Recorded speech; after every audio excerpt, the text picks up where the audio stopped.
A forgotten legacy. There's a story buried in plain sight.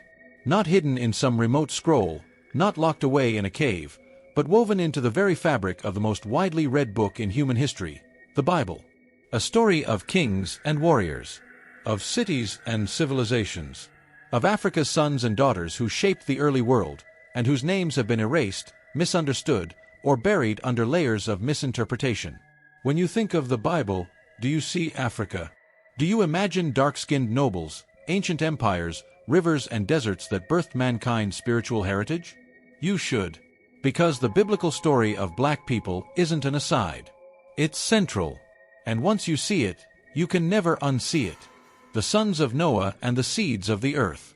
According to the book of Genesis, after the Great Flood, humanity restarted through Noah and his 3 sons, Shem, Ham, and Japheth. This is not myth. This is genealogy, and within it lies a deep key to understanding the racial and cultural roots of civilization. Shem became the father of the Semitic peoples, Jews, Arabs, and others of the Middle East. Japheth became the progenitor of many European and some Asian groups. But Ham is where the story of Africa and black people truly begins. The Bible makes no mystery of it. Ham's descendants populated Cush, Ethiopia/Sudan, Mizraim, Egypt, Put, Libya, and Canaan, all African or Afroasiatic territories. And yet for centuries, this truth has been diminished, distorted, or used to justify lies. The meaning of Ham, burned and black. Even his name tells a story. The name Ham is believed to derive from an ancient word meaning hot, burnt, or black. Not metaphorically. His name was a direct reflection of appearance, of skin, of identity. Ancient Hebrew, Aramaic, and Coptic sources consistently associate Ham with darkness, not as a curse, but as a characteristic. In the biblical mind, this wasn't strange. It was natural. And yet somehow, over centuries, that heritage has been repackaged as shame, or worse, ignored entirely. But it wasn't just Ham. The rise of Cush, Ethiopia before the pharaohs. Ham's first son was Cush, and he would become the father of the ancient Ethiopians and Nubians. This was no obscure tribe. Cush was a mighty empire, feared and respected even by the Egyptians. In fact, in parts of the Bible, Cush and Ethiopia are used interchangeably. The prophets didn't see Ethiopia as marginal. They saw it as a center of power. Moses married a Cushite woman. The Queen of Sheba, a Cushite ruler, journeyed to meet King Solomon and brought gifts, wisdom, and influence that would echo for generations. Even the prophet Isaiah declared, "From beyond the rivers of Cush, my worshippers, the daughter of my dispersed people, shall bring my offering." Zephaniah 3 verse 10. Why is this rarely mentioned? Why has Africa been written out of its own scriptural heritage?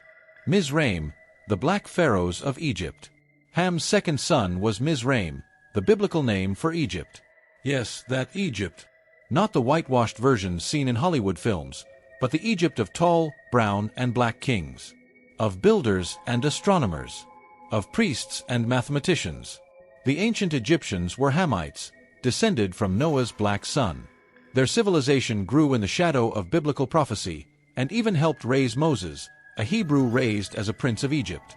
Egypt wasn't a footnote in biblical history. It was the backdrop of some of its most iconic stories: the Exodus, the plagues, Joseph's rise from slavery to power. And yet, where is that context now?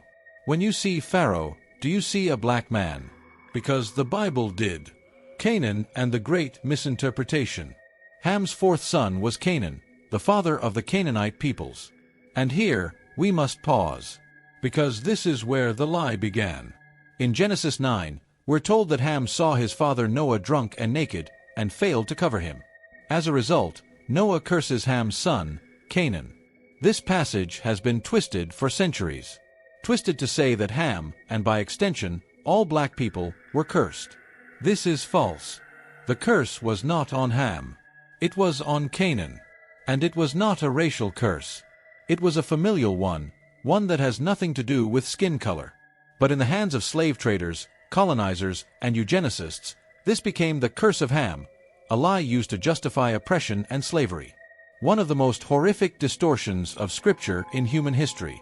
The forgotten sons, Put and the Black Libyans. Ham's third son, Put, is less known today, but not in ancient times. Put settled in regions we now associate with Libya and parts of North Africa. He became the father of dark-skinned nomadic clans, warriors of the Sahara, seafarers and hunters whose traditions still echo in Berber and Tuareg culture. These weren't passive nomads. They were rulers, builders, poets, guardians of trade routes that connected Africa to the ancient world. The Bible doesn't forget them. But we have. Nimrod and the Tower Builders. One of Cush's descendants was Nimrod, a powerful figure who founded some of the world's earliest cities, Babel, Nineveh, and Kala. He was a hunter, a ruler, a rebel. And though his actions were sometimes in defiance of God, the Bible speaks of his greatness. Nimrod was a mighty hunter before the Lord. Genesis 10 verse 9. He was one of the world's first kings, and he was black.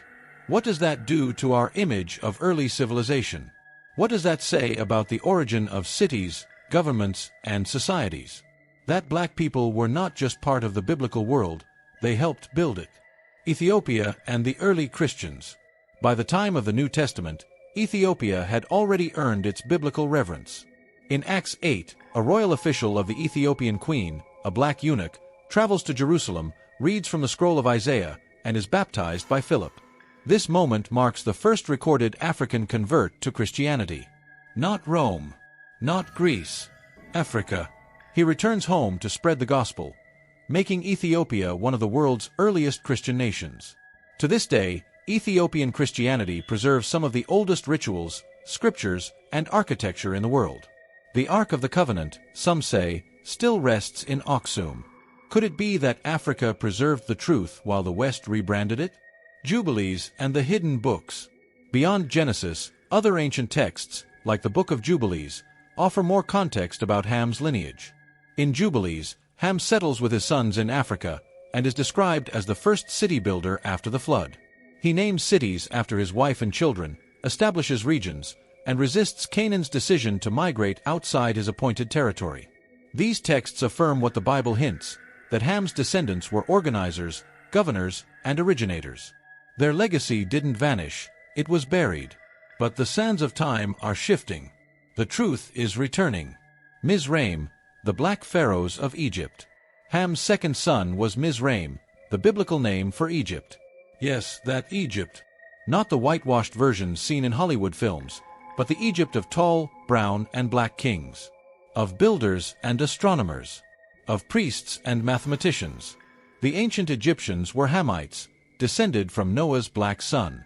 Their civilization grew in the shadow of biblical prophecy, and even helped raise Moses, a Hebrew raised as a prince of Egypt. Egypt wasn't a footnote in biblical history. It was the backdrop of some of its most iconic stories: the Exodus, the plagues, Joseph's rise from slavery to power. And yet, where is that context now? When you see Pharaoh, do you see a black man? Because the Bible did. Canaan and the great misinterpretation. Ham's fourth son was Canaan, the father of the Canaanite peoples. And here, we must pause. Because this is where the lie began. In Genesis 9, we're told that Ham saw his father Noah drunk and naked, and failed to cover him. As a result, Noah curses Ham's son, Canaan. This passage has been twisted for centuries. Twisted to say that Ham, and by extension, all black people, were cursed. This is false. The curse was not on Ham. It was on Canaan. And it was not a racial curse. It was a familial one that has nothing to do with skin color. But in the hands of slave traders, colonizers, and eugenicists, this became the curse of Ham, a lie used to justify oppression and slavery. One of the most horrific distortions of Scripture in human history. The story buried in plain sight. For centuries, the truth has sat hidden, veiled not by secrecy, but by neglect, distortion, and the slow erosion of cultural memory. The story of black people in the Bible is not a footnote. It is a foundation. It is written in the names of nations, etched in genealogies, and encoded in the very lands and legacies that shaped human civilization. From the lineage of Ham, Cush, Mizraim, Put, and Canaan emerged the earliest empires, the builders of cities, the stewards of knowledge and faith. They were not cursed. They were contributors, originators. participants in sacred history. And yet, how many people today even know? The image of Africa in biblical imagination has long been warped, reduced to a backdrop, a consequence, or a curse. But the scriptures tell another story. One of honor.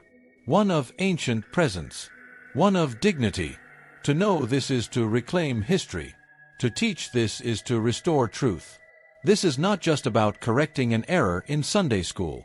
This is about restoring identity to millions who have been spiritually and historically orphaned by centuries of colonial theology and racial manipulation. The truth was always there, in Genesis, in Psalms, in Jubilees. The question is, who will look? Lift the veil. Now that you know, the question becomes, what will you do with it? Study deeper. Don't let this be the end, let it be the beginning. Read Genesis 10. Explore the book of Jubilees.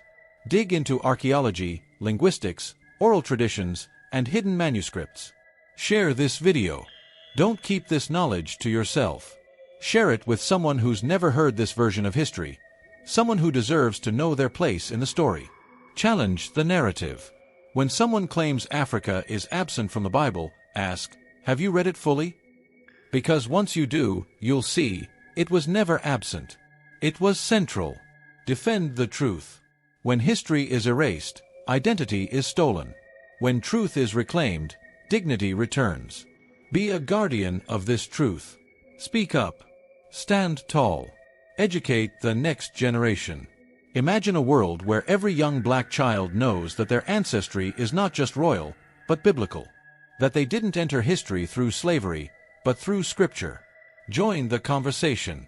Comment below with what surprised you most. What resonated? What should we explore next? Because the sands of Africa still whisper names like Cush, Mizraim, Put, and Canaan, names not of shame, but of sacred history. Let the world hear them again. Let you be the one who tells the story they never taught you. And remember, some truths are hidden in plain sight. You just have to open the right book.